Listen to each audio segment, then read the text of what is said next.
They said Coriolis Prime was the crown jewel of the Outer Rim, a world so drunk on its own infinite energy that it forgot how to be afraid of the dark. We built our paradise on the absolute certainty of the aura grid, a planetary web of wireless power that fed our towering glass cities, our atmospheric scrubbers, and our monumental arrogance. Down in the subterranean levels of the capital's military district, Major Elias Vance sat at a scarred iron workbench, completely ignoring the invisible hum of the grid above him. Vance was a man who looked like he had been carved out of granite and left out in the rain. He meticulously rubbed a coat of synthetic oil over the cold steel receiver of a pump-action 12-gauge shotgun. To the rest of the advanced galaxy, the weapon was an absurd anachronism, a brutal relic from an era before directed energy rifles and smart plasma munitions. To Vance, it was tangible truth. It possessed a heavy, dense reality that he trusted far more than lines of code. It required no firmware updates, no biometric authorizations, and most importantly, no battery. Doctor. Eris Thorne leaned casually against the reinforced blast door of his private armory, watching him with a mixture of amusement and genuine affection. As the colony's leading astrophysicist, Iris possessed a mind that routinely modeled 11-dimensional spatial folds before her morning coffee. Yet, she continually found herself drawn down to this dim, grease-scented bunker. She crossed her arms, the pristine white of her lab coat contrasting sharply with the dim, industrial lighting. She asked if he was still waiting for the Stone Age to make a comeback. Vance did not look up from the weapon. He calmly replied that progress was a fragile illusion, highly dependent on a continuous stream of perfectly regulated electrons. He racked the slide of the shotgun. The sharp, mechanical clanking echoed off the concrete walls. He pointed out that if the invisible magic fueling her beautiful world ever stopped, his ugly metal sticks would be the only thing standing between civilization and the void. Eris stepped closer, her expression softening. She brushed a stray lock of dark hair from her eyes. She told him that his paranoia was exhausting, but she admitted with a quiet smile that it was also strangely endearing. There was a palpable friction between them, an undeniable pull bridging the gap between her boundless optimism and his entrenched cynicism. She reached out, her fingers lightly grazing his oil-stained hand, and suggested he leave his museum for one evening to join her in the city above. High above that bunker, in the uppermost spire of the governor's palace, the air was entirely devoid of romance or warmth. Governor Kalen stood alone in his opulent observation deck, gazing out through massive viewport windows at the glittering neon-soaked metropolis of Coriolis Prime. The city was a breathtaking river of light, humming with the vitality of 40 million souls. Kalen was about to turn it all off. Kalen was a pragmatist trapped in an idealist's job. For months, the deep space telemetry boys had been registering the approach of the Vancour hegemony. The official channels called them a newly discovered species. The classified military briefs called them an apex predator. The Vancour did not communicate in trade agreements or diplomatic treaties. They communicated in localized planetary annihilations, facing the total destruction of his colony. Kalen had chosen what he believed was the only logical path: betrayal. A secure, heavily encrypted holographic terminal pulsed on his desk. He had spent the last 3 weeks negotiating a secret surrender with the Vancour Vanguard. The terms were simple. In exchange for sparing the civilian infrastructure and granting Kalen a position as a regional planetary overseer, he would provide the aliens with the master algorithmic frequencies of the aura grid. He rationalized the treason with cold political calculation. Submission was better than extinction. He would be the villain in the history books, but he would ensure there was a history book left to write. Kalen took a trembling breath, authorized his biometric seal, and transmitted the planetary defense codes into the dark expanse of space. He poured himself a glass of synthetic bourbon, waiting for the Vancour to accept his offering and initiate the peaceful occupation he had brokered. In high orbit, the Vancour Armada received the data. They did not send a gesture of peace. They deployed the quantum dampener. It did not happen with a grand explosion or a dramatic shockwave. It happened in a single terrifying instant. One moment, Coriolis Prime was a beacon of human achievement blazing against the cosmic night. The next moment, it simply ceased to exist visually. The quantum dampener weaponized the transferred grid frequencies, inverting the energy fields across the entire planetary sphere. It forcefully decoupled every electron from its artificial circuit. The transition from blinding light to absolute, dead black was instantaneous. The ubiquitous, comforting hum of the aura grid, a sound every citizen had known since birth, vanished. The silence that rushed in to fill the void was heavier than an ocean. Then, gravity reasserted its dominance over a species that had forgotten its rules. Thousands of commercial hover ships, suddenly robbed of their anti-gravity propulsion, plummeted from the sky. The air filled with the deafening roar of twisting metal and shattering glass as the vehicles rained down upon the glass walkways and thoroughfares. The city's kinetic energy shields, designed to repel orbital bombardment, dissolved into nothingness. Medical life support wards went dark. Industrial containment fields dropped. The pinnacle of human technological evolution was reduced to an unpowered tomb in a fraction of a second. In the subterranean armory, the emergency lights failed to activate. Vance and Eris were plunged into a darkness so thick it felt suffocating. The air recycling units ground to a halt. Eris gasped, her voice trembling in the pitch black as she asked what just happened. She reached out blindly, finding the solid, reassuring fabric of Vance's tactical vest. Vance did not hesitate. The paralyzing shock gripping the planet above had no hold on him. This was the exact nightmare he had spent his life preparing for. He reached under the workbench, his hands moving with practiced, muscle memory precision, and retrieved a pair of heavy chemical battery night vision goggles. He slipped them over his head and activated them. The bunker flared into a grainy, pale green monochrome. He grabbed Eris by the arm, securing a heavy steel combat blade to her belt. He told her the grid was dead and the magic was gone. Up in the governor's spire, Kalen stood frozen in the dark. His city was burning. The glow of uncontrolled fires springing up from the crashed hover ships provided the only illumination, casting long, demonic shadows against his office walls.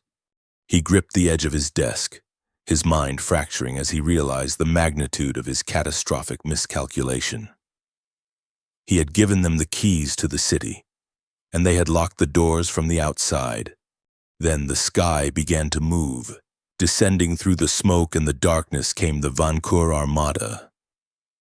They were not constructed of titanium and carbon fiber.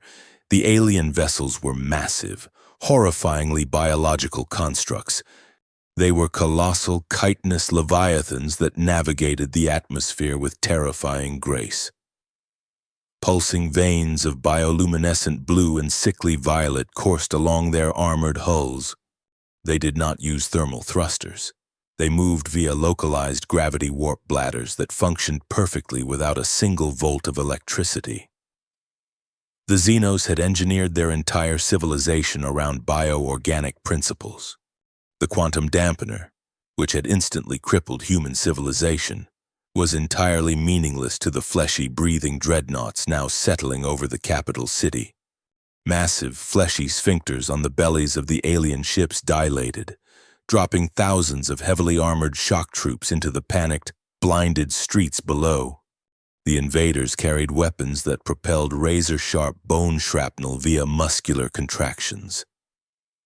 Their visual organs were naturally adapted to the absolute dark. They were hunting in a cage where the prey was blind, deaf, and completely defenseless.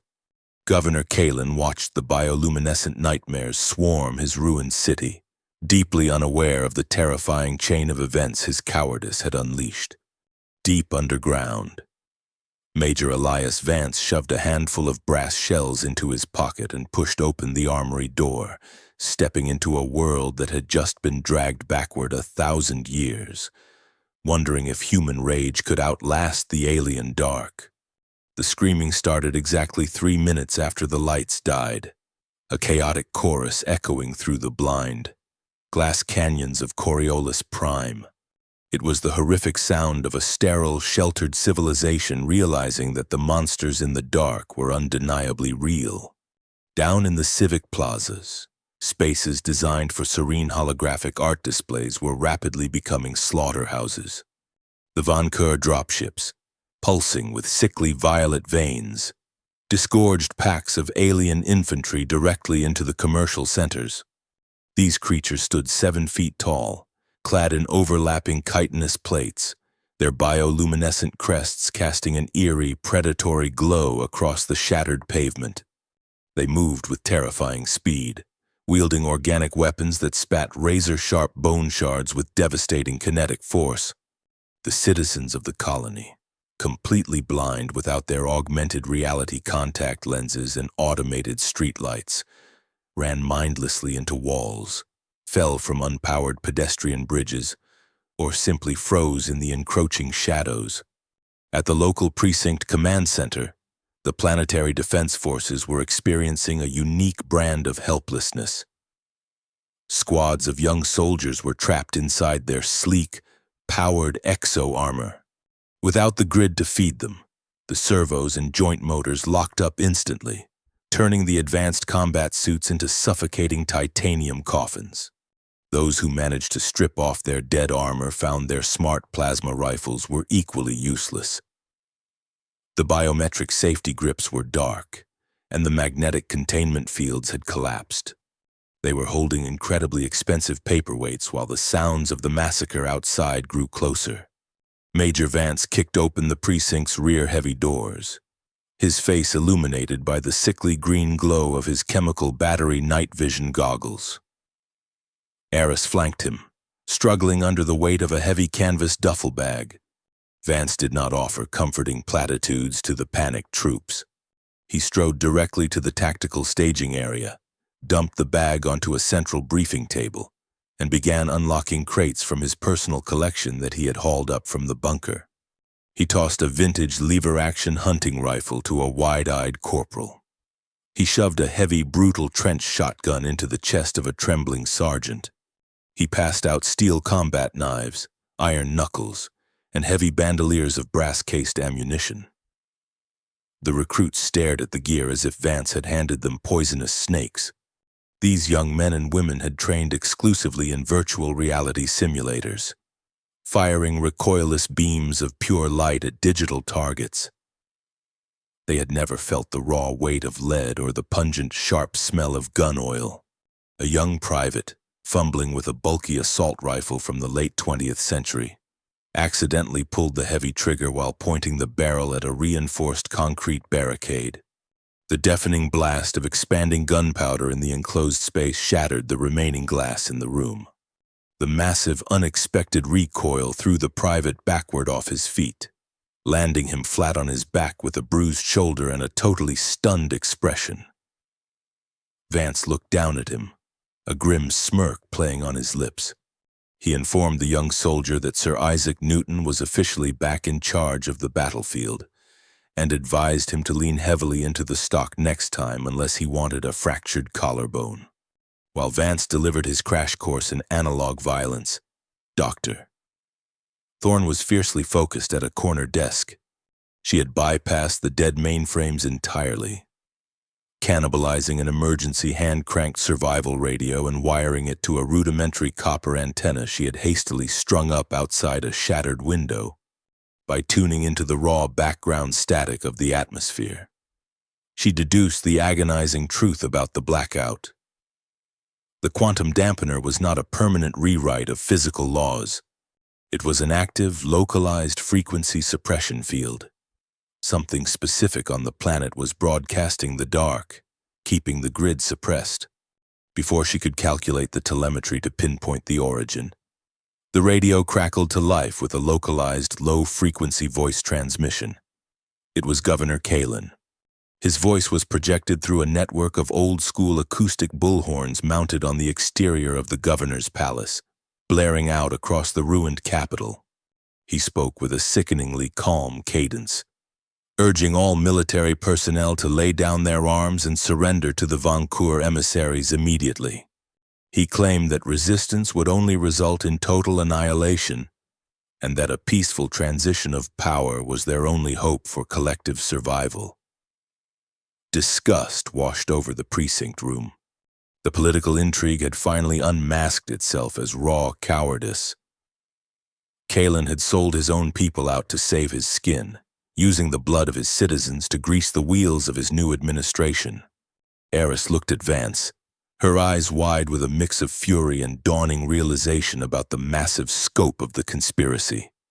The terrifying question remained exactly what Kalen had traded to buy that false peace, and whether the Vancour had any intention of honoring the deal once the initial slaughter was complete. Vance ignored the broadcast completely. He told his newly armed squad to switch on their chemical night vision goggles. The precinct plunged into an eerie, uniform green for the soldiers. He racked his shotgun, the heavy mechanical clack cutting through the lingering fear in the room. He told them it was time to show the alien invaders exactly what human beings did before they got soft. They moved out into a narrow, debris-choked alleyway adjacent to the main commercial plaza. A Vancour patrol was advancing down the street, their bioluminescent armor making them perfect, glowing targets in the pitch black. The aliens moved with the arrogant swagger of apex hunters who believed the forest was entirely empty of wolves. They relied heavily on thermal tracking and electromagnetic scanners, both of which registered the human soldiers hiding in the rubble as dead. Cold stone. Vance held up a clenched fist, signaling his men to hold their positions behind a row of shattered concrete pillars. He waited patiently until the lead alien was within 20 feet. Then, he dropped his hand. The alleyway erupted. It was not the silent, polite hiss of modern plasma fire. It was the terrifying, concussive roar of raw chemical explosives. Vance's shotgun fired, sending a dense cloud of heavy buckshot tearing through the soft, fleshy joints of the Vancour leader's armor. The creature shrieked, a horrific gurgling sound that echoed off the high-rises and collapsed in a sudden spray of corrosive blue blood. Beside Vance, the young recruits unleashed a ragged but absolutely devastating volley of rifle fire. The heavy lead slugs punched through the alien chitinous plating with brutal efficiency, shattering bone and rupturing vital organs. The surviving aliens panicked entirely. They fired their bone shrapnel blindly into the dark, completely disoriented by the concussive blasts and the blinding, strobing muzzle flashes of the kinetic weapons. They had never encountered an enemy that fought with such loud, chaotic, and unrefined brutality. Within 30 seconds, the patrol was completely wiped out. The alley fell silent again, save for the intense ringing in the recruits' ears and the harsh, ragged breathing of terrified young men realizing they had just survived their first real firefight. Vance stepped over the twitching corpse of the Vancour leader, his boots crunching on the shattered alien armor. He looked back at his squad. Their hands were shaking violently, their faces pale under the green glow of their goggles. But their eyes were clear and focused.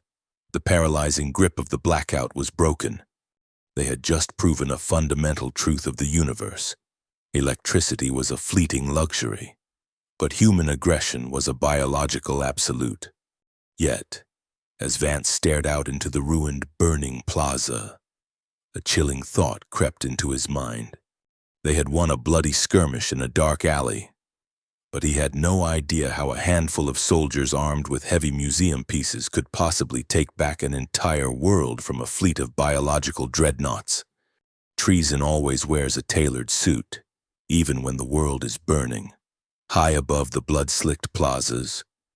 Governor Kalin signed away humanity's future with a gold-nibbed pen. The Vancour commander was a towering nightmare of shifting, iridescent scales and heavy armored musculature. It dominated Kalin's ruined executive office, exuding a pungent metallic odor of ozone and wet earth. The alien did not speak with its own mouth. It communicated through a specialized parasitic slug attached to its vocal cords, rendering its guttural, wet clicks into flat, terrifyingly precise human syntax. The commander accepted the formal surrender of Coriolis Prime, officially granting Kalin the title of Exalted Proxy. It was a hollow, poisonous crown. Down in the sprawling commercial districts, the surviving citizens were already being herded like livestock into hastily constructed bio-containment camps. Glowing, airborne sensory spores floated above the terrified crowds, instantly paralyzing anyone who stepped out of line. Kalin smoothed the lapels of his pristine jacket and poured himself another glass of synthetic bourbon, willfully blinding himself to the ash and smoke falling against his reinforced viewport. He told himself he was a savior making the hard choices, but in reality, he was merely a warden locking the gates of a slaughterhouse. Far below the gilded cages of the political elite, Major Vance was leading a dead man's march into the abyss. The surface was entirely lost, swarming with Xeno patrols that could smell a quickened heartbeat and see the residual thermal heat of a footprint on concrete. Vance guided Eris and his ragtag squad of analog warriors deep into the planet's crust, deliberately bypassing the pristine, unpowered transit tubes for the forgotten, brutal guts of the colony. They descended into the catacombs. This was a sprawling, unmapped labyrinth of depleted titanium mines dating back to the very first settlement ships. The air down here was thick with ancient rock dust and the sharp, metallic tang of rust, completely untouched by the city's atmospheric scrubbers for over a century. It was freezing, absolute black, and utterly invisible to the Vancour's biological telemetry. The young soldiers, stripped of their sleek exosuits, stumbled over jagged rocks and broken rails, their muscles burning from the unfamiliar strain of unassisted physical labor. The brutal reality of their new existence was driven home when their forward scouts returned from the upper access grates with horrifying intelligence. The Vancour were not simply occupying the city to strip its resources, they were actively sanitizing the population. Anyone displaying leadership qualities, technical aptitude, or a history of political dissent was being dragged into the central plazas and publicly executed by bone shrapnel firing squads. The message broadcasted by the aliens was undeniably clear. Compliance equaled temporary survival, while resistance equaled immediate death. It was a stark, profound moral lesson for the young recruits hiding in the dirt. They finally understood that the ultimate cost of a caged, comfortable survival was the total surrender of their humanity. Freedom, they realized, was not a given right. It was a bloody privilege paid for in the dark.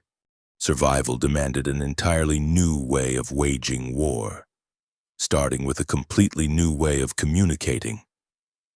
Doctor. Eris Thorne stepped away from her identity as an elite astrophysicist to become the master of a highly primitive domain. The Vancour possessed sensory arrays capable of detecting a microburst digital transmission or a localized radio wave from low orbit. But they were completely deaf to the physical vibrations of solid matter. Eris organized the recruits into a vast, subterranean network of runners and acoustic engineers. They mapped the intersecting ventilation shafts, the drained water mains, and the heavy structural supports of the city above, turning the very bones of Coriolis Prime into a massive, resonant instrument. Using heavy iron wrenches, they began tapping out messages in Morse code against the thick metal pipes. The rhythmic clanking carried for miles through the subterranean acoustic channels, bouncing through the bedrock.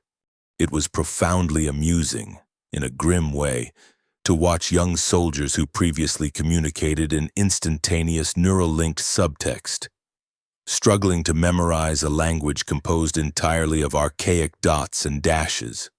One overeager private struck a primary water main too hard, sending a deafening gong echoing down the tunnel, earning a sharp, whispered reprimand from Vance about the fine line between sending a message and ringing a dinner bell for the monsters upstairs. The resistance was born not with a digital encrypted handshake, but with the steady, defiant beat of metal on metal. As the first operational command outpost was secured and the perimeter guarded by recruits holding heavy shotguns, a rare moment of stillness settled over the central cavern. Vance sat on an overturned, rusted ore cart, meticulously cleaning the action of his lever-action rifle by the flickering orange light of a single tallow candle. Eris approached softly, holding 2 battered tin cups filled with cold, heavily filtered subterranean water. She sat beside him on the cart, handing him a cup. The profound silence of the unpowered world pressed in heavily around them, totally devoid of the constant synthetic hum of the aura grid that had defined their entire lives. Eris took a sip of the icy water and noted that the quiet was terrifying at first, but now it felt almost honest. Vance agreed, wiping down the heavy steel barrel with an oil-soaked rag. He told her that the energy grid was a loud, comfortable liar, constantly masking the fundamental truth that the universe is a harsh, cold place where survival must be earned every single day. He looked over at her, his hardened, battle-scarred features softened significantly by the warm candlelight. He confessed that he never expected an academic who lived in the clouds to adapt so quickly to the dirt, the blood, and the dark. Eris smiled, a genuine warm expression that completely cut through the surrounding gloom. She leaned her head against his shoulder, her voice dropping to a soft whisper. She admitted that she found a strange, undeniable comfort in the raw reality of things they could actually touch, fix, and build with their own hands, in the vast, uncaring void of a conquered planet. The shared heat of their proximity was the only power source that actually mattered. They were 2 fundamentally different people forged into a single, sharp edge by a planetary catastrophe, bound together by the terrifying responsibility of keeping their species from being erased. But as Vance wrapped his heavy arm around her shoulders, staring deeply into the flickering candle flame, a heavy, frantic rhythm echoed faintly from a distant iron pipe. A forward scout was tapping out a staccato warning of imminent danger. The Vancour were beginning to deploy bioacoustic resonance hunters to map the subterranean pressure gradients. The resistance had only a handful of hours before the alien predators adapted to the underground dark and came down into the tunnels.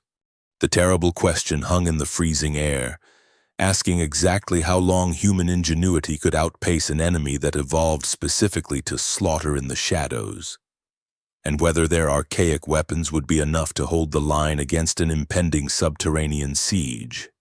The hunters from the stars were about to learn a devastating lesson about cornering a frightened animal in the pitch black. Humanity was completely done cowering in the bedrock, and it was time to bite back. Major Vance knew that a defensive war against an apex predator was a slow suicide. To survive, the resistance had to control the shadows better than the monsters who brought them. Under the cover of the absolute darkness masking the upper levels of the city, Vance deployed his newly minted analog strike teams. They ascended through the forgotten maintenance shafts, slipping past the dead subway lines and the stalled atmospheric fans, emerging silently into the lower subterranean parking structures of the capital.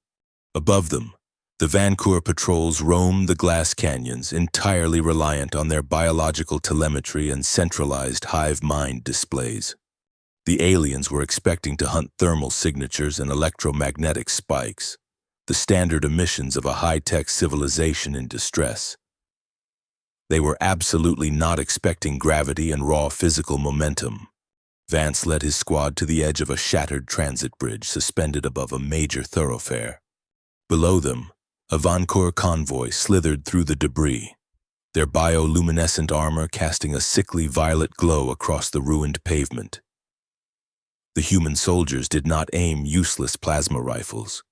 Instead, they secured heavy braided steel cables to the exposed titanium rebar of the bridge. With a synchronized hand signal from Vance, 6 recruits stepped off the edge into the void.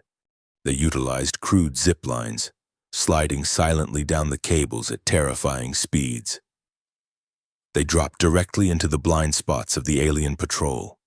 The Von Coeur sensors registered nothing but ambient air displacement until the very second heavy steel combat boots slammed into their chitinous armor. The takedowns were fast, brutal, and utterly silent. Combat knives forged from high-carbon steel found the soft, fleshy joints between the alien armor plates. The resistance fighters executed their targets with ruthless efficiency, severing nervous system clusters before the creatures could even vocalize a warning. When a larger squad of Von Coeur shock troops rushed to investigate the sudden drop in their biological network, they triggered the second phase of the ambush. From the upper balconies, recruits hurled crude pipe bombs constructed from heavy iron plumbing and stolen mining explosives. The aliens paused, their advanced sensory spores floating forward to analyze the incoming projectiles. Their biological algorithms were designed to process and dissipate incoming directed energy. They searched for laser frequencies and plasma containment fields. They completely ignored the simple burning chemical fuses. The resulting explosions were a masterclass in unpredictable, deafening violence. The heavy iron pipes ruptured, sending jagged shrapnel tearing through the Von Coeur ranks with devastating kinetic force. The concussive shock waves from the expanding gunpowder scrambled the aliens' delicate sensory spores, leaving them entirely disoriented and bleeding. Panic swept through the surviving Xenos. Deprived of their centralized targeting telemetry, they fired their bone shrapnel weapons wildly into the shadows, frequently striking their own pack members. The human recruits did not stay to admire their handiwork. They fired a single deafening volley from their trench shotguns, racking the heavy actions with a terrifying mechanical clatter, and melted back into the subterranean access hatches before the smoke even cleared. Down in the freezing depths of the catacombs, the atmosphere underwent a massive shift. The suffocating dread that had initially paralyzed the survivors evaporated, replaced by a fierce, bloodthirsty gallows humor. Young men and women who had spent their entire lives shielded from physical hardship were now sitting on overturned rusted crates, painting tally marks on their ceramic chest plates with stark white chalk. The sleek, dead exosuits that once defined their military prowess were piled unceremoniously in a corner, serving as a makeshift barricade. A young corporal named Jenkins, his face smeared with grease and his shoulder deeply bruised from heavy recoil, held up an antique pump-action shotgun for his squad mates to admire. He laughed loudly, declaring that his grandfather's prized duck-hunting relic had just surpassed the entire automated planetary defense grid in confirmed kills. The troops cheered, trading highly valuable, completely useless energy cells for a single brass rifle cartridge. They proudly dubbed themselves the Museum Guard, embracing the grim absurdity of saving a hyper-advanced utopia with weapons that belonged behind display glass. They realized that the Von Coeur might have conquered the stars, but humanity absolutely owned the dirt. While the soldiers celebrated their brutal victories, Dr. Eris Thorne was waging an equally critical war in her makeshift laboratory. The room was illuminated by a single flickering chemical lantern, casting long, dancing shadows across a massive slate table. Eris stood over the severed biomechanical helmet of a Von Coeur shock trooper. She was not using multi-dimensional scanners or artificial intelligence subroutines. She wore a simple jeweler's loop over her right eye and wielded a pair of steel calipers and a scalpel. She was dissecting the alien technology by hand, pulling apart the dying bioluminescent veins and the intricate, fleshy neural pathways. Vance stepped into the lab, the sharp scent of gunpowder and ozone clinging to his heavy tactical vest. He watched her work in silence, marveling at how seamlessly she had transitioned from theoretical physics to battlefield autopsy. Eris did not look up immediately. She carefully extracted a crystalline nodule from the center of the alien helmet, holding it up to the harsh lantern light. She told Vance that she finally understood how the enemy breathed. Eris explained that the Vancour biological network was a masterpiece of energy absorption. Their ships and their armor were grown specifically to ingest and dissipate directed energy. If the human military had somehow managed to fire their plasma rifles, the alien shields would have simply absorbed the heat and converted it into biological fuel. The Vancour had spent thousands of years fighting other advanced civilizations, evolving to counter lasers, particle beams, and electromagnetic pulses. But in their supreme arrogance, they had discarded the concept of raw physical mass. She unrolled a massive hand-drawn schematic of the capital city across the table. Pinning the corners down with heavy brass ammunition clips, she pointed to the central civic plaza, the exact location where Governor Kalen had officially surrendered.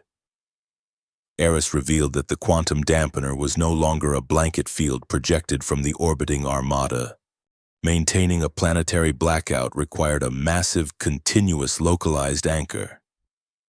The motherships had grown a colossal bioorganic spire right in the heart of the city square.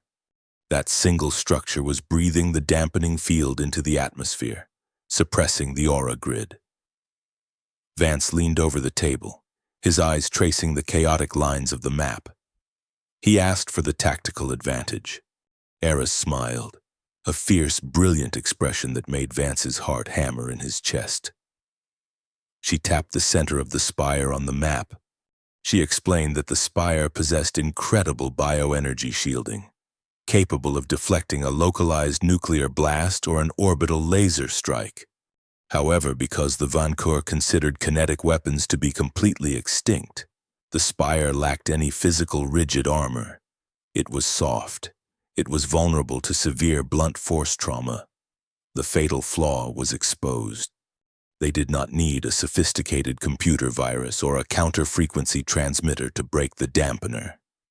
They just needed to hit the spire with a rock, a very dense, incredibly fast rock. Vance stared at the map, the weight of the revelation settling heavily on his shoulders. The sheer audacity of the plan was intoxicating, but the logistical reality was a nightmare. He pointed out that they were trapped miles underground with nothing but small arms and improvised pipe bombs. The central plaza was the most heavily fortified location on the planet, guarded by an army of alien apex predators and a human governor eager to prove his loyalty to his new masters. How a ragged band of underground fighters was supposed to deliver a catastrophic kinetic payload to the very center of an alien fortress remained a deadly puzzle waiting to be solved. And up above, in the opulent silence of the governor's spire, Kalen was not sitting idle. The acoustic tapping of the resistance network echoing through the city's plumbing was clever. But treason always finds a way to listen, and Kalen was highly motivated to ensure the silence remained absolute. Governor Kalen had spent his entire political career listening to the whispers of his rivals. But it was the rhythmic clanking of his own city's plumbing that finally sealed his damnation. The acoustic network of the resistance was a brilliant adaptation to the dark, yet it was also a fatal vulnerability to a man who knew the subterranean blueprints of Coriolis Prime better than anyone else alive. Sitting in his unpowered, opulent office, Kalen pressed a stolen antique stethoscope against the heavy bronze radiator pipes lining his wall. He mapped the micro-vibrations, charting the staccato taps of Morse code as they echoed up from the planet's bedrock. He did not need to understand the archaic language to track its origin point. The physical convergence of the acoustic echoes pointed squarely to Sector 7 of the forgotten titanium mines. He straightened his perfectly tailored suit, walked down the grand staircase to the ruined plaza, and handed the exact coordinates of humanity's last stronghold to the Vancour commander. Down in the catacombs, the air was thick with the scent of gun oil and quiet determination. Doctor, Eris Thorne was finalizing the brutal mathematics of their counterstrike, calculating the necessary orbital mechanics on a slate chalkboard. Major Vance was distributing the last of the heavy brass ammunition to the museum guard. The recruits were tired, covered in metallic dust, but their eyes held the fierce, dangerous glint of cornered wolves. Then, the absolute darkness of the tunnels was violently shattered. It was not a gradual illumination. It was an explosive, searing wave of blinding white light that flooded the main cavern, accompanied by a heavy, wet, tearing sound. The Vancour had not sent their standard patrol units into the deep earth. They had deployed their subterranean siege cast. These creatures were massive, heavily armored anomalies engineered with bioluminescent organs that functioned like military-grade flashbangs. They poured from the upper transit shafts like a glowing, unstoppable river of chitin and muscle. The human soldiers, whose eyes had spent days adapting to the pitch black, cried out in agony, clutching their faces as the intense light burned their retinas. The sudden inversion of their tactical advantage was terrifying. The darkness that had shielded them was stripped away in an instant, leaving them completely exposed to the advancing alien horde. Vance roared an order to fall back to the secondary tunnels, firing his lever-action rifle blindly into the center of the glowing mass. The heavy lead slug found a target, shattering an alien carapace, but the invaders kept coming. The close-quarters combat that erupted in the claustrophobic mining shafts was a nightmare of pure, desperate brutality.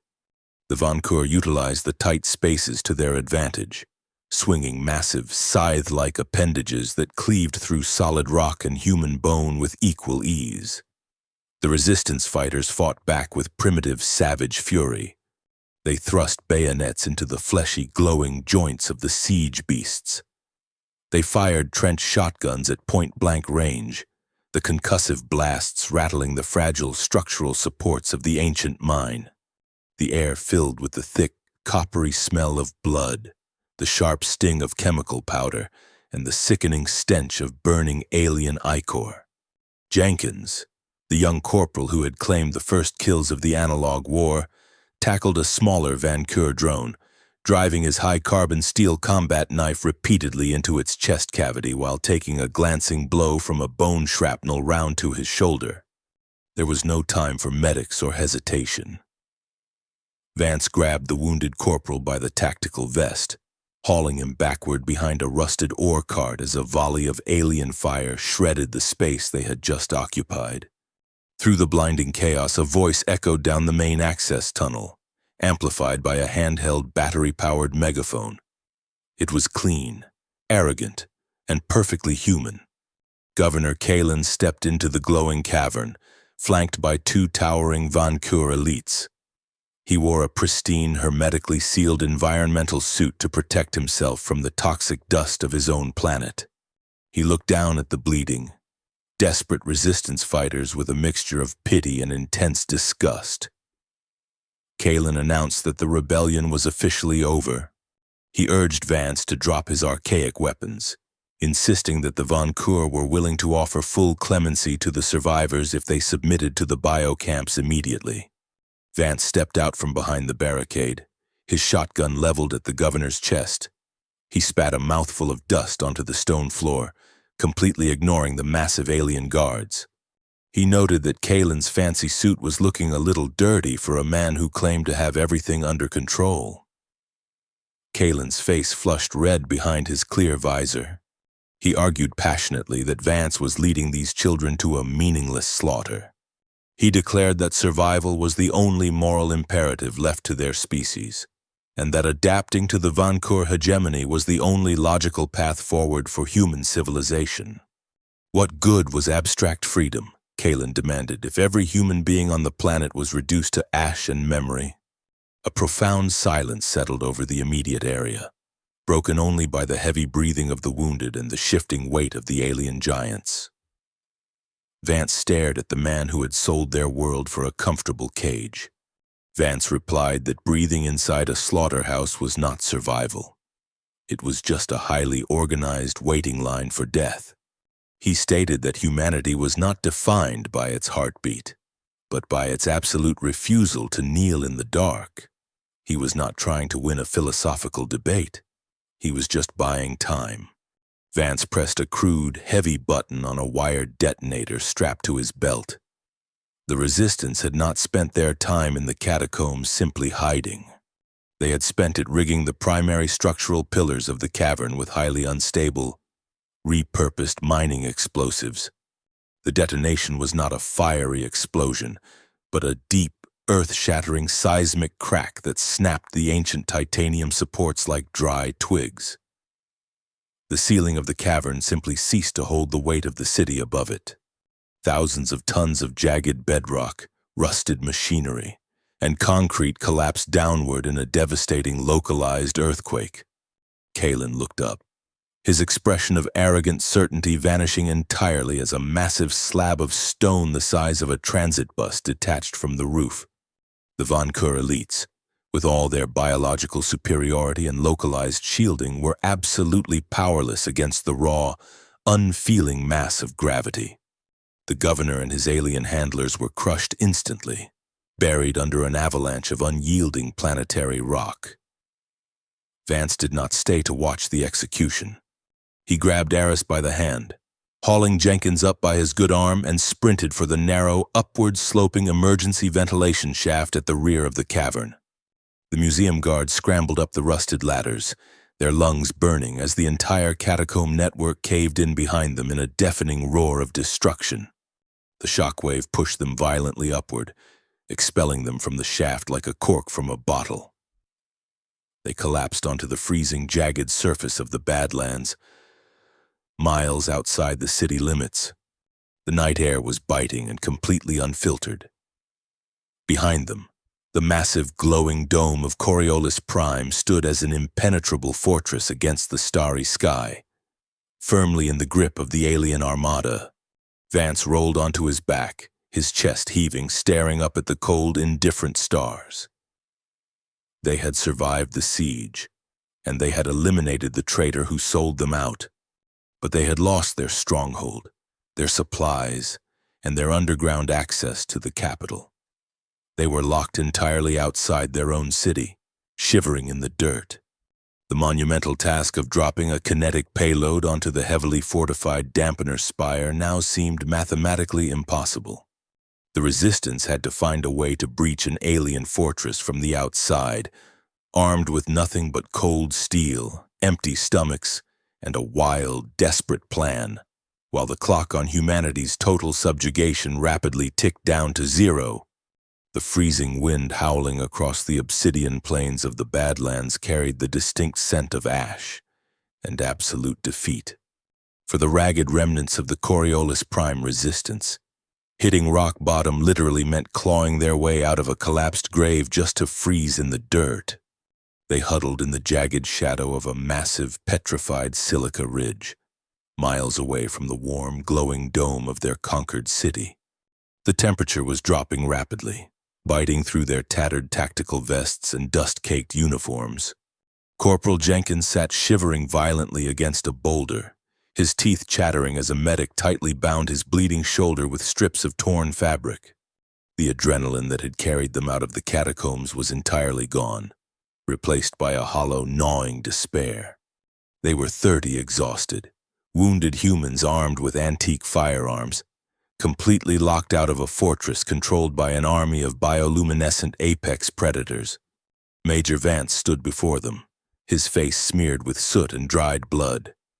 He did not offer them false hope or soft platitudes. He looked at the broken, shivering soldiers who had once been the pristine defenders of a technological utopia, and he delivered a profound, inescapable truth. He told them that for generations, humanity had believed its strength lived in the microchips, the plasma cores, and the infinite energy of the aura grid. They had mistaken comfort for invincibility. But the grid was a pacifier, and the alien invaders had simply pulled it out of their mouths. Vance walked among them, his voice a low, steady gravel that cut through the howling wind. He pointed to the heavy iron shotgun resting against Jenkins's good leg. He declared that their ultimate weapon was never forged in a laboratory. It was forged in the dirt, in the cold, and in the absolute refusal to lay down and die. The Von Kur had stripped away their civilization, but in doing so, they had accidentally awakened the primal, savage endurance that built that civilization in the first place. Humanity was the weapon. Grit, bone, and raw adaptability were the only currencies left, and Vance assured them they were incredibly wealthy in all three. Doctor. Eris Thorne stepped out from the shadows of the ridge, her breath pluming in the freezing air. She carried a heavy, crumbling parchment tube she had salvaged from a forgotten archive deep in the mines. She unrolled it across a flat slab of rock, weighing down the corners with heavy brass ammunition magazines. It was not a digital schematic, but a physically printed architectural survey of the colony's orbital infrastructure dating back to the first settlement era. Eris looked at the battered faces of the museum guard and announced that she had a way to kill the dampener spire. But it required them to embrace the most terrifying, primitive force in the universe. Gravity. She traced a line from the capital city straight up into the starry sky. She explained the concept of kinetic bombardment, an ancient military theory commonly referred to as rods from God. If you take a massive, incredibly dense object and drop it from a high enough orbit, it does not need explosives, nuclear warheads, or targeting software to cause catastrophic damage. By the time it hits the surface, the sheer velocity and mass generate a kinetic shockwave equivalent to a tactical nuclear strike. But without a single ounce of radiation or a single line of hackable code. Eris pointed to a designated coordinate on the ancient map. Hanging in a decaying geosynchronous orbit directly above the central plaza was the Hephaestus. It was a decommissioned first-generation heavy mining hauler, roughly the size of a skyscraper and composed entirely of dense, solid tungsten and raw titanium. It had been dead and without power for 50 years, hanging in the void like a massive, forgotten brick. Jenkins leaned forward, wincing through the pain in his shoulder, and asked how they were supposed to remotely drop a dead ship from orbit when the entire planet was suffocating under a dampening field. Eris smiled, a fierce, brilliant spark returning to her eyes. She explained that the Hephaestus was held in place by massive physical docking clamps tethered to a dormant orbital elevator counterweight. Those clamps could be severed manually via a hardwired subterranean fiber optic relay located at an abandoned colonial terraforming station just 3 miles across the Badlands. She could trigger the release purely through mechanical switches and raw fiber optic light pulses, completely bypassing the suppressed wireless grid. Vance stared at the map, his tactical mind racing through the terrifying logistics. He pointed out the fatal flaw in the mathematics. If Eris dropped 1 million tons of dead metal from orbit, atmospheric drag and planetary rotation would throw it completely off course. It would hit the planet, but it might obliterate a mountain range 10 miles away instead of the alien spire in the city center. Eris nodded, acknowledging the grim reality of physics. She explained that the Hephaestus possessed rudimentary chemical-based retrothrusters designed solely for optical alignment during atmospheric entry. They did not use radar or digital telemetry. They used crude, isolated light sensors. If the sensors detected a massive, blinding optical anomaly on the surface, the chemical thrusters would automatically fire, nudging the falling Leviathan to strike precisely at the center of that light source.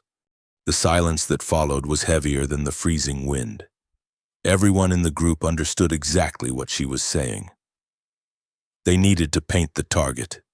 Someone had to walk directly into the most heavily fortified, alien-infested square on the planet and light a massive fire at the exact base of the dampener spire.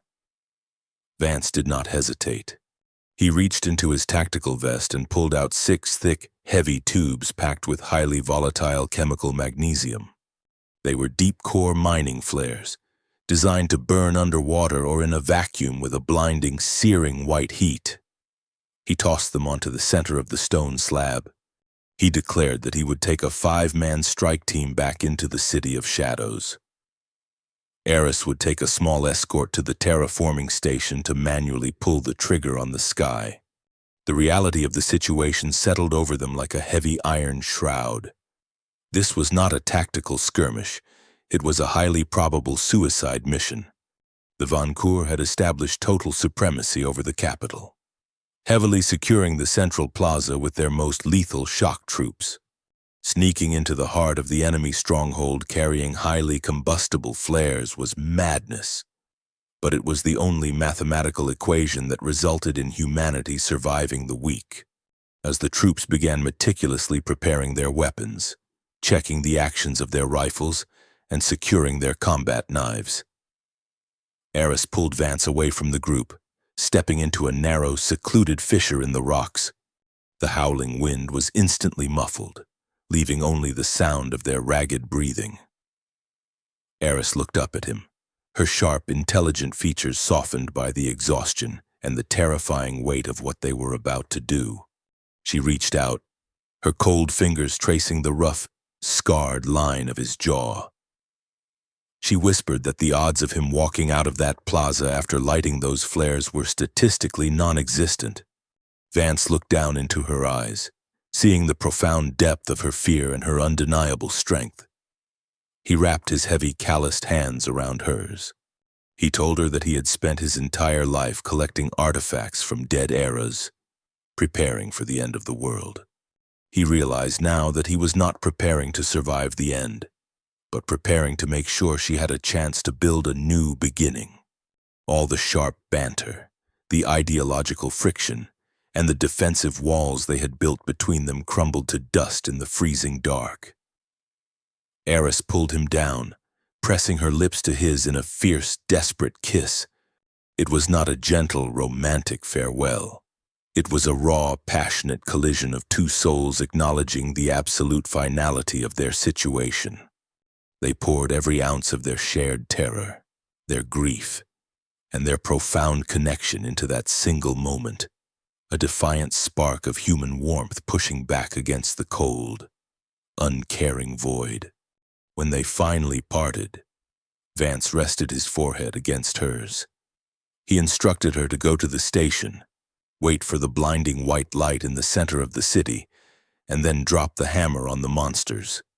Eris nodded, her eyes shining with unshed tears, and stepped backward into the freezing wind, turning to lead her small team toward the buried terraforming station. Vance returned to his men.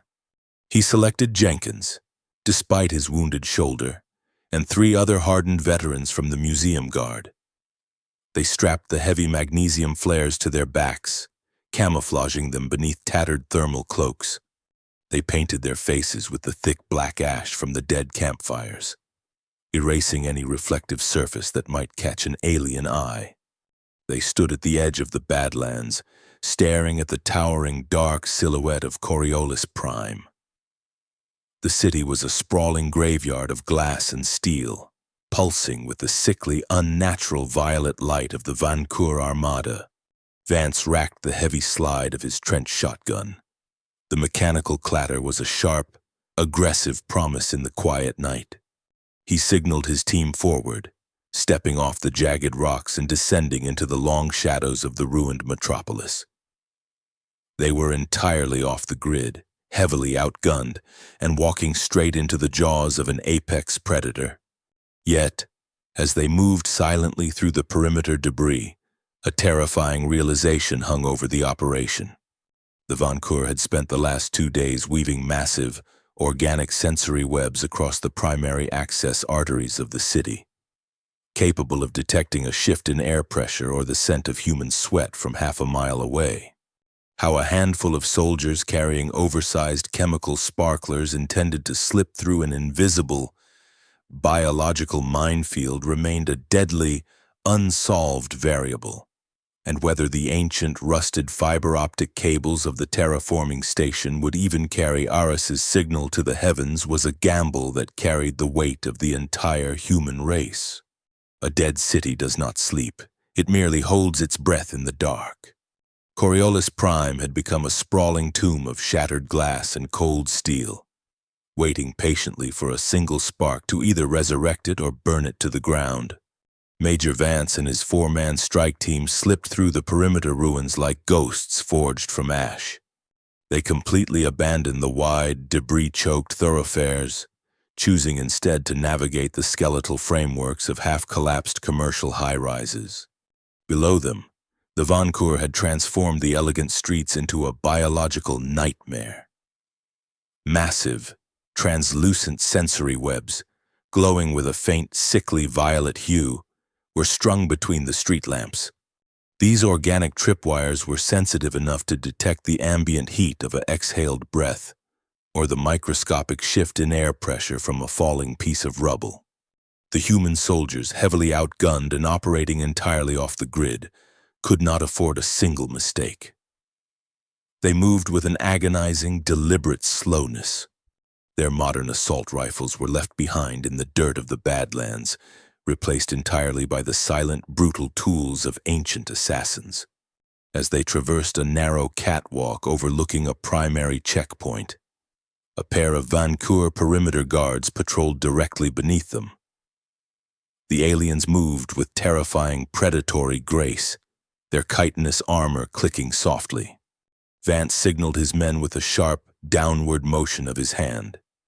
The takedowns were a masterclass in swift, soundless violence. One of the veteran recruits dropped from the catwalk, landing squarely on the broad back of the trailing alien. He looped a braided, high-tensile steel garrote around the creature's thick neck, pulling backward with every ounce of his strength. The alien thrashed wildly, its heavy claws gouging deep trenches into the pavement. But it could not vocalize a warning as the wire severed its primary vocal cords. Simultaneously, Corporal Jenkins, favoring his bandaged shoulder, drew back the string of a heavy compound combat bow. The weapon was a museum replica, but the carbon fiber arrow resting on the rest was dangerously real. He released the tension. The arrow sliced through the freezing air and drove itself deep into the bioluminescent sensory cluster on the lead guard's head. The creature dropped instantly, completely short-circuited by the sudden destruction of its neural node. To ensure the kill, Vance stepped out from the shadows of a concrete pillar and hurled a heavy, perfectly balanced throwing knife. The high-carbon steel blade buried itself to the hilt in the soft, fleshy joint of the alien's torso. They dragged the heavy corpses into an abandoned storefront and pushed forward, their confidence bolstered by the grim reality that apex predators could still bleed. They finally reached the edge of the central civic plaza. The sight before them was a grotesque violation of their home. Rooted directly in the center of the pristine white marble square was the quantum dampener spire. It was a colossal, fleshy monstrosity that spiraled hundreds of feet into the air, resembling a massive mutated horn erupting from the planet's crust. Thick, pulsating veins pumped a toxic, luminescent fluid through its surface, and the air around it was heavy with the oppressive, invisible weight of the dampening field. The plaza was swarming with Vancour elites, their heavy armor reflecting the ambient glow of the spire. Sneaking past them was entirely impossible. They had to fight their way to the base of the structure, plant the chemical flares, and pray that Aris was ready to pull the trigger at the terraforming station. Vance unslung his trench shotgun and whispered a final command to his team. They broke from their cover, charging across the open marble square. They did not make it halfway before the shadows themselves seemed to solidify and strike back. The Vancour commander, the towering nightmare that had accepted Governor Kalen's surrender, stepped out from behind a shattered fountain, blocking their path to the spire. It was accompanied by a dozen heavily armored shock troops, The aliens did not raise their weapons immediately. They simply surrounded the human strike team, their biological telemetry registering the primitive kinetic firearms and the heavy magnesium tubes strapped to the soldiers' backs. The parasitic slug attached to the commander's neck vibrated wetly, translating its guttural clicks into flat, perfectly articulated human syntax. The alien mocked their desperate charge. It stated that it was profoundly disappointing to see the architects of such a beautiful, energetic city reduced to crawling through the dirt with sharpened sticks and chemical fire. The commander declared that humanity was an evolutionary dead end, a species entirely dependent on fragile circuits, completely incapable of true biological supremacy. Vance did not engage in a philosophical debate with a monster. He maintained a cold, terrifying calm, his eyes scanning the immediate environment. He noted the slick, frozen surface of the ornamental fountain behind the commander, and the heavy, unpowered floodlights mounted on the plaza pillars.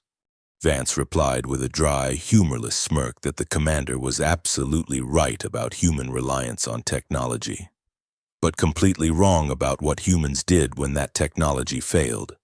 Vance did not fire his shotgun at the heavily armored commander. He aimed slightly upward and pulled the trigger, firing a heavy slug directly into the massive, suspended glass reservoir of the unpowered fountain. The reinforced glass shattered violently. Thousands of gallons of freezing, stagnant water crashed down upon the plaza surface, instantly creating a slick, treacherous sheet of ice across the marble. The Vancour shock troops, top-heavy and reliant on firm footing for their immense kinetic speed, slipped and crashed into each other in a chaotic tangle of limbs and armor. Vance seized the microsecond of advantage. He tossed his shotgun aside, drew his heavy combat knife, and sprinted directly at the commander. The massive alien swung a scythe-like appendage, a blow that would have easily cleaved Vance in half. But Vance used his momentum to slide across the newly formed ice, passing underneath the deadly arc. He drove his steel blade upward, targeting the vulnerable fleshy connection between the commander's armored leg plates. The alien shrieked, a horrific sound of genuine pain, and collapsed onto one knee. The close-quarters fight that ensued was a brutal, desperate struggle for survival. The commander retaliated with terrifying speed, backhanding Vance across the chest. The impact threw the human major backward, cracking two of his ribs and sending him sliding across the frozen marble. He tasted copper in his mouth, his vision blurring as the towering monster loomed over him, raising its scythe for a final, decapitating strike. Vance rolled violently to the side as the alien blade shattered the stone where his head had just been. He kicked out, his heavy combat boot connecting with the alien's wounded knee joint, forcing it to stumble. While Vance occupied the commander in a deadly, desperate dance, Jenkins and the rest of the strike team capitalized on the chaos. They fought their way through the disoriented shock troops, firing their shotguns at point-blank range and using their empty rifles as brutal clubs. They reached the fleshy, pulsating base of the dampener spire. They unstrapped the thick magnesium tubes from their backs and slammed them into the soft, organic tissue of the alien structure. Jenkins shouted over the deafening roar of the skirmish, signaling that the payload was set. Vance, bleeding heavily from a laceration above his eye, ducked another sweeping blow from the commander and yelled the order to ignite. The recruits slammed their fists down onto the chemical percussion caps of the flares. The ignition was not a gradual burn. It was a violent, instantaneous eruption of blinding, searing white light. The magnesium burned with the intensity of a dying star, completely illuminating the massive civic plaza and casting stark, horrifying shadows against the surrounding ruined buildings. The chemical fire was so intensely bright that the Vancour elites, whose visual organs were heavily adapted to the dark, screamed in agony, clutching their faces as their retinas were scorched. The commander stumbled backward, completely blinded by the radiant fury of the flares. Vance retrieved his discarded shotgun, racked the action, and delivered a devastating point-blank blast to the creature's exposed, unarmored chest cavity. The apex predator collapsed, completely broken by the chaotic, unrefined violence of an analog world. Vance dragged himself to his feet, clutching his fractured ribs. He looked up at the towering spire, now brilliantly illuminated by the raging magnesium fires at its base. The signal was set. A beacon of pure, undeniable human defiance was burning in the absolute center of the alien darkness. But as the surviving Vancour reinforcements began pouring into the plaza, their weapons charging to obliterate the small human team, Vance stared up into the freezing night sky. The stars remained cold and completely indifferent. He had delivered his end of the impossible equation, painting the target with his own blood. But the heavens were silent. A terrifying question hung in the smoke-filled air, asking if Eris had reached the terraforming station in time, and whether the ancient, rusted levers of a forgotten era would actually summon the fury of the gods before the strike team was entirely wiped out. 1,000,000 tons of dead metal falling from the heavens does not make a sound in the vacuum of space. It only begins to roar when it hits the atmosphere, and by then, it is entirely too late to run. In the freezing ruins of the colonial terraforming station, Dr. Eris Thorne had not hesitated. She gripped the heavy rusted mechanical lever connected to the subterranean fiber optic array and pulled it downward with every ounce of her strength. The ancient pulleys groaned, sending a solitary, primitive pulse of light racing up the tether toward the stars. High above the planetary battlefield, the explosive bolt securing the decommissioned mining hauler Hephaestus shattered. The massive block of solid tungsten and titanium slipped from its orbital cradle, surrendering itself completely to the terrifying, unyielding pull of gravity. Down in the Civic Plaza, Major Vance stood bleeding on the frozen marble, staring up at the night sky. The Vancour shock troops were advancing, their bone shrapnel weapons raised to execute the surrounded human strike team. The blinding magnesium flares burned furiously at the base of the fleshy dampener spire, casting stark, defiant shadows across the ice. The alien executioners clicked their mandibles, savoring their final victory, completely unaware that the sky above them was tearing open. First came the light. A brilliant, fiery streak ignited in the upper atmosphere, burning hotter than a second sun. The crude chemical light sensors embedded in the falling Hephaestus awakened from their 50-year slumber. They scanned the dark surface of Coriolis Prime, blind to the advanced biological telemetry of the alien fleet, searching only for the most intense optical anomaly on the ground. They found the searing white heat of the magnesium flares. The ancient retro thrusters fired, violently correcting the trajectory of the colossal falling anvil. Then came the sound. It was not a mechanical hum or an explosive blast. It was the physical shrieking of the atmosphere being ripped apart by raw mass moving at orbital velocity.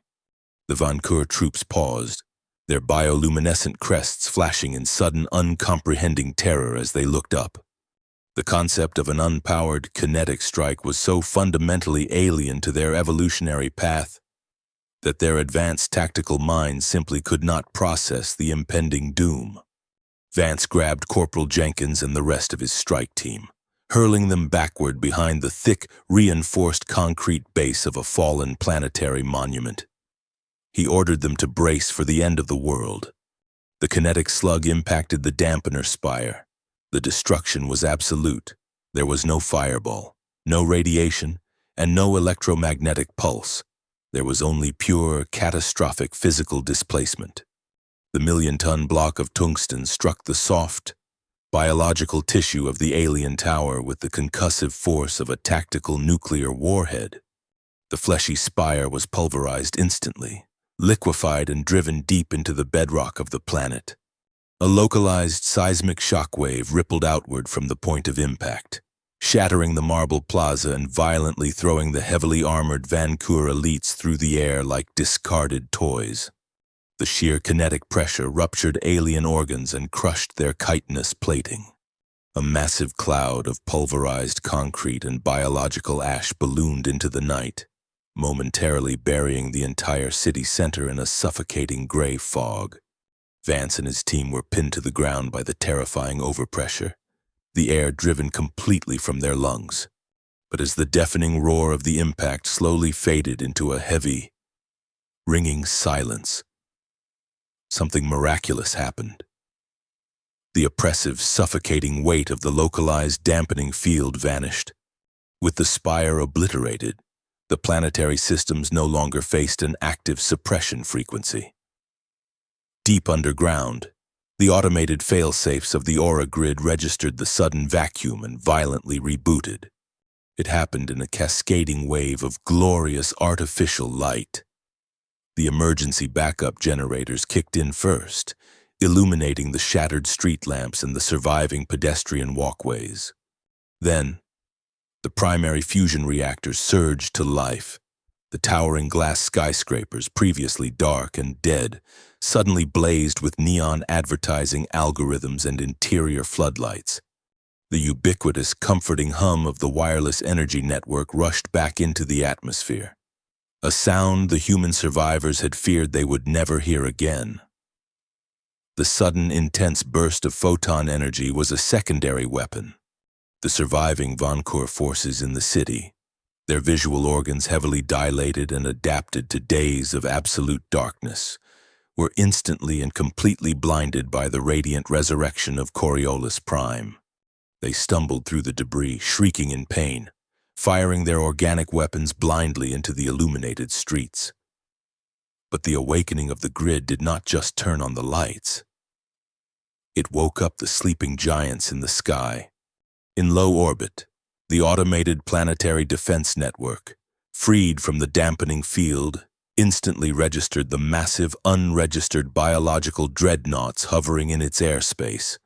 The targeting telemetry locked on. Massive, orbital-directed energy cannons and smart plasma batteries unleashed a devastating volley of concentrated fire. The human weapons cut through the fleshy, unshielded hulls of the Vancour Armada, turning the sky into a spectacular burning rain of alien biomass and boiling blue blood. The hunters had officially become the hunted. Down on the surface, the dead exosuits worn by the fallen human defenders suddenly hummed to life, their joint motors engaging and their magnetic shielding flaring into existence. The smart plasma rifles scattered across the pavement lit up with green biometric authorization runes. A young recruit on Vance's strike team reached out to grab a fully charged plasma rifle resting near a shattered fountain. Vance stepped forward, his heavy combat boot pinning the advanced weapon to the ground. He looked at the recruit, his face a mask of dried blood, ash, and unyielding iron. He ordered the soldier to leave the toys on the dirt. Vance reached down and racked the slide of his own trench shotgun. The heavy mechanical clatter echoed sharply through the illuminated plaza. He declared that the grid might be back, but the Vancour needed to remember exactly who beat them in the dark.